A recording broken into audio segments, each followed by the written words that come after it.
சாட்டர்டேங்கிறதுனால எழுந்து வரதுவே வந்து 11:30 மேலே ஆயிடுச்சு. சரி இதுக்கப்புறம் எங்கே போய் சாப்பிட்றதுன்னு சொல்லிட்டு வெயில் வேறு மண்டே பொழந்துட்டு இருந்துச்சா, சரி ஃப்ரெஷ்ஷாக ஜூஸ் போட்டு குடிப்போன்னு ஆரஞ்ச் ஜூஸ் தான் போட்டுட்ருந்தேன். வீட்டில் இருக்க எல்லாருக்கும் போட்டு கொடுத்துட்டு, சரி குடிக்கிற கேப்பில் வந்து எக் பாயில் பண்ணிடலாம் அப்படின்னு சொல்லிட்டு அதையும் பாயில் பண்ண போட்டுட்டு அந்த கேப்பில் ஜூஸும் நான் குடிச்சு முடிச்சிட்டேன்.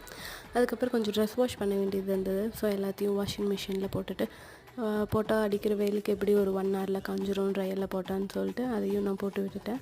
ஸோ அதுக்கப்புறம் அம்மா வந்து லன்ச் ப்ரிப்பேர் பண்ணிகிட்டு இருந்தாங்க.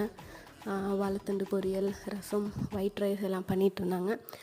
மீன்வைல் வந்து வீக்கெண்ட்ஸில் ஸோ அரிசி மாவெல்லாம் ஆட்டிகிட்டு இருந்தாங்க.